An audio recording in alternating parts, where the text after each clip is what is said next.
Abordaremos el contenido, técnicas para la recopilación de datos primarios.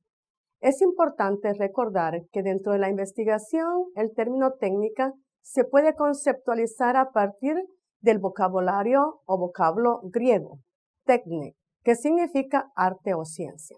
De ahí que existe el arte bonsái, el arte para pintar en óleo, entre otros.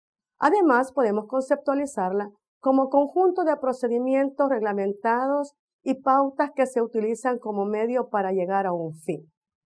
Procedimiento, conjunto de procesos pequeños pero sistemáticos y concatenados, que nos van a permitir obtener una información que necesitamos para dar solución a un problema.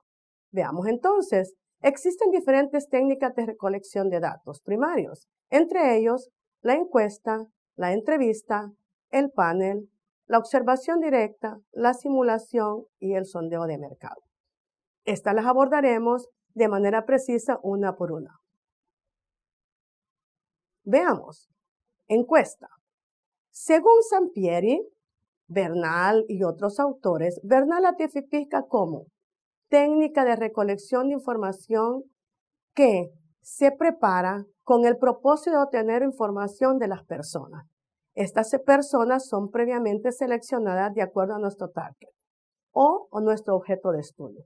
Además, también se podría conceptualizar como procedimiento que consiste en hacer la misma pregunta o las mismas preguntas a una parte de la población que previamente fue determinada a través de procedimientos estadísticos de muestreo. También se pueden determinar a las personas a partir de la pericia del investigador. Sería por cuota, por bola de nieve o a partir de la necesidad o las características que tengan estas personas y que las cumplan para poder determinar la información que necesitamos. Existen tipos de encuesta, entre ellas la personal, la en línea y la telefónica. La personal. Nosotros le podemos ayudar a la persona si no puede leer o escribir y a esa se le llama personal asistida. La en línea, la que nos hacen a nosotros a través de nuestro correo electrónico. La telefónica. Nosotros hemos recibido ya y hemos tenido experiencia que nos llaman y nos preguntan ¿qué canal está viendo? ¿Quiénes son las personas que viven en su casa? Y es parte de una encuesta. Lo único que lo están haciendo a través de otro medio. Veamos entonces los elementos que debe contener una encuesta. Para ello debo de recordar que la encuesta utiliza un instrumento que se llama cuestionario. Este cuestionario va estructurado y debe de contener los siguientes elementos. El nombre de la institución que está realizando la investigación. El título de la encuesta. Esta puede ser dirigida a la demanda potencial o la de la demanda real. Además, debemos de colocarle un código. Este código es correlativo en función de los instrumentos que voy a utilizar en mi investigación. Toda investigación posee objetivo. Me dice para qué fin necesito esa información. También debo de colocar una breve presentación de la encuesta. Debo decir quién soy, de qué institución y debo de dar los agradecimientos. Las indicaciones o instrucciones, ¿cómo lo va a marcar? ¿Qué va a colocar? Si va a ser un cheque o si va a ser una cruz. Luego venimos a la parte de la redacción de las preguntas. Hay que considerar que en la estructura de la encuesta hay dos elementos esenciales. La parte genérica, donde clasificamos a las personas que encuestamos, y la parte de la redacción de las preguntas. Debemos de considerar elementos bien esenciales. Las preguntas deben de generarnos un cuestionamiento y la respuesta debe ser cerrada. Ellas pueden ser dicotómicas, bicotómicas, policotómicas o, como dice Sampieri, multirespuesta. La entrevista, otra técnica a aplicar en la investigación, se define como una reunión para conversar e intercambiar información entre una persona, el entrevistador, y otra, el entrevistado u otras entrevistados. Además, podemos decir nosotros que la entrevista se clasifica en estructurada, semiestructurada, no estructurada y a profundidad. ¿Cuáles son las características de la estructurada? Para ello, yo llevo previamente elaborado mi guión de preguntas. Estas se desarrollan paso a paso hasta culminar la entrevista. Se le permite al entrevistado que aborde y dé la respuesta y no le vamos a hacer la otra pregunta muy rápido para que él pueda profundizar y darnos toda la información necesaria. En su diferencia a la semiestructurada, yo solo llevo algunas preguntas. Estas me permitirán indagar a través de la conversación con otras que vayan surgiendo. La no estructurada. En este caso, nosotros llevamos una pregunta generadora. Esta va a permitir abrir el espacio de conversación. El entrevistado me va a proporcionar toda la información que yo vaya requiriendo. Es un diálogo. Debo de generar confianza para que él me pueda dar toda la información que yo necesito. ¿Qué ocurre con la profundidad? Esta tiene una característica específica. Es una entrevista mucho más extensa. No dura 15 minutos, puede durar 1 hora. Pero si el entrevistado se ve cansado, yo debo de solicitarle una nueva reunión para continuar abordando el tema. Podrían ser no 15 preguntas, sino que 50, 100, dependerá la profundidad del tema y cómo yo lo vaya abordando. Todas ellas se pueden aplicar, pero deben de cumplir algunos elementos, de acuerdo a mi guión de entrevista. Debe de tener la identificación de la institución, el título, el objetivo por el cual yo estoy solicitando esa información.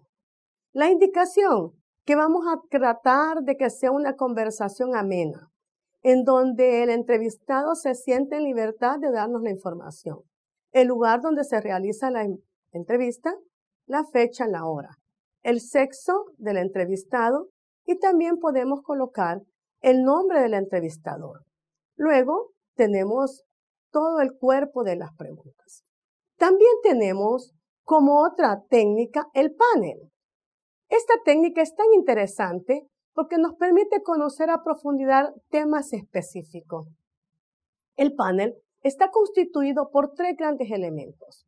Los panelistas, que son los expertos, el moderador, que es la persona que va a guiar la discusión o la ponencia, y el auditorio.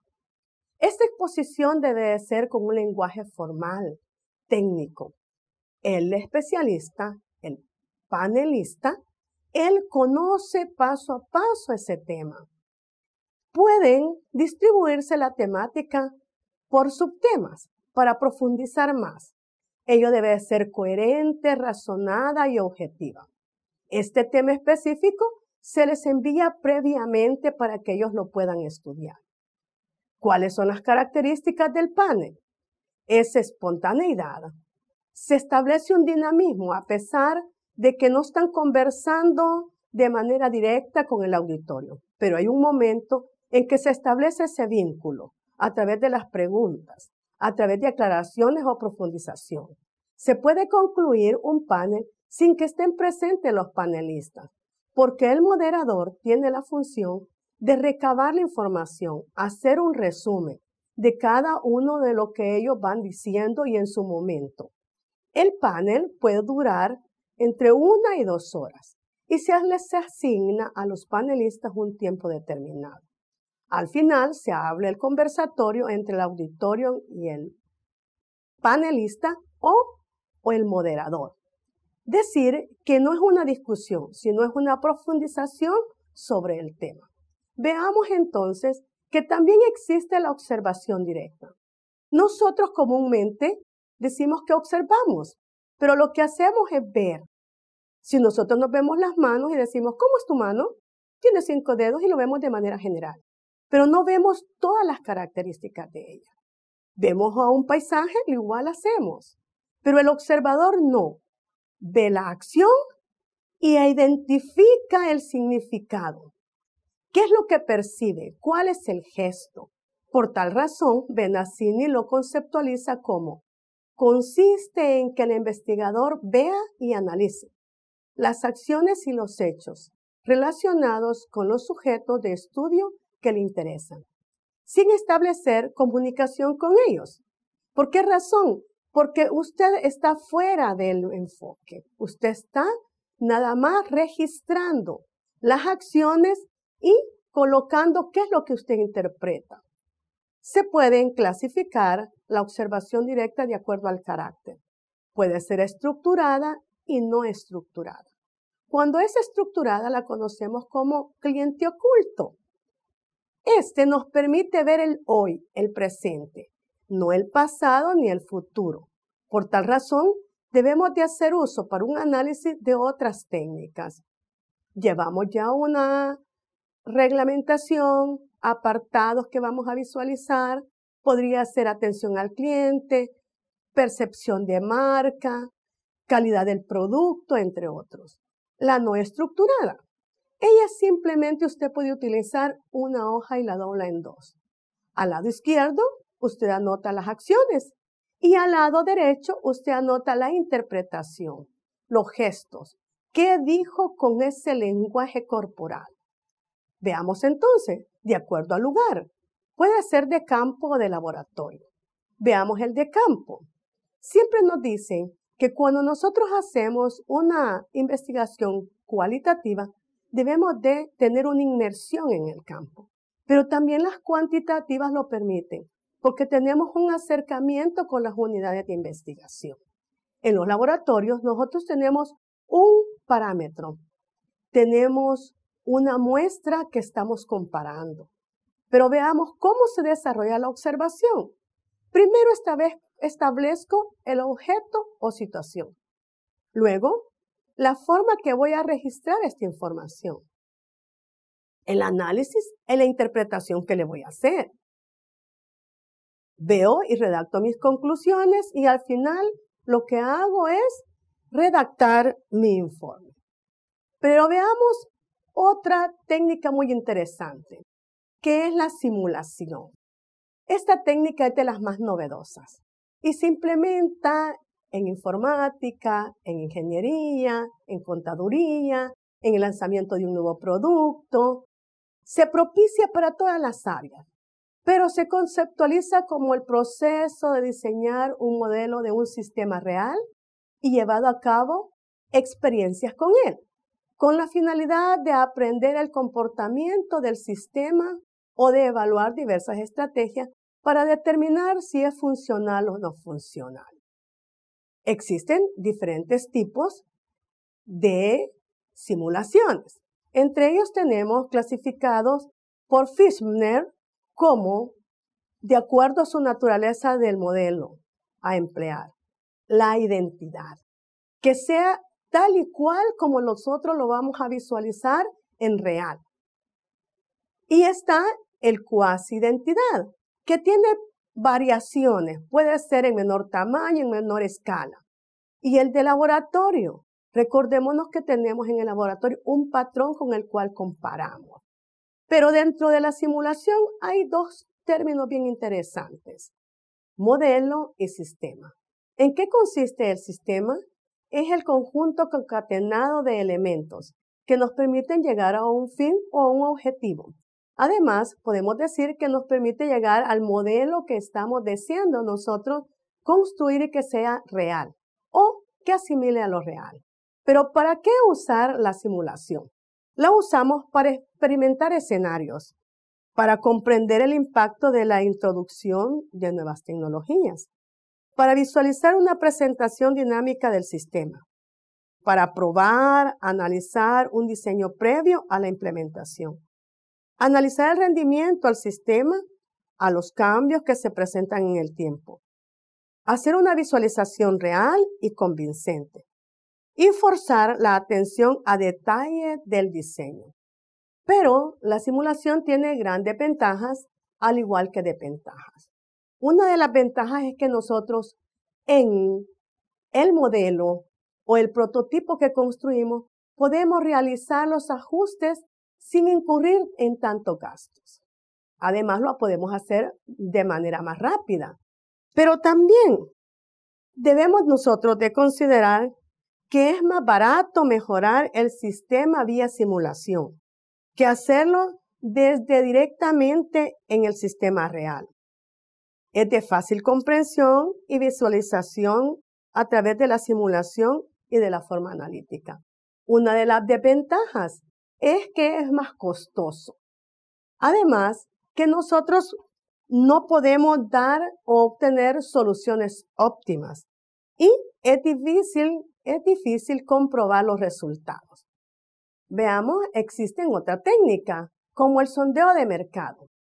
Pero, ¿cómo vamos a conceptualizar el sondeo de mercado? Es la recopilación, registro y análisis sistemático de datos relacionados con problemas del mercado, tanto de bienes como de servicios. Pero, ¿cuál es su aplicación? Lo podemos aplicar en el terreno político. Veámoslo en este momento. Están las campañas políticas. ¿Cuáles son las indagaciones? La percepción. ¿Cuál es el candidato que usted más le apostaría? ¿Cuál es el partido? Y si nos vamos por los productos, ¿cuál es el producto que a usted le satisface más sus necesidades? La comunicación general y la publicidad. Pero el sondeo posee diferentes fases para su desarrollo. El plan de investigación. En él se determina el tema a investigar, el target al cual va a investigar, la población a la que va dirigida la investigación. ¿Qué tipo de investigación va a realizar? Si es cualitativa o cuantitativa. ¿Cuáles son los instrumentos que usted va a implementar? Y venimos a la siguiente etapa, que es la ejecución del sondeo. Ya dijimos que el sondeo es obtener información previa, pero no muy profunda, porque es más fácil, más rápida, es una de las características. Con facilidad en un sondeo yo puedo obtener información. Esto no me permite generalizar, sino que hacer un diagnóstico. Organizo la información, hago un análisis de esa información para determinar qué voy a recomendar. Si es sobre un mercado, si voy a lanzar el nuevo producto, si está bien diseñado el producto, si cumple las características, si la demanda potencial a la que le estoy apostando está bien definida o cuál es mi demanda real. Si no corro riesgo de inversión. Pero veamos también, hay ventajas.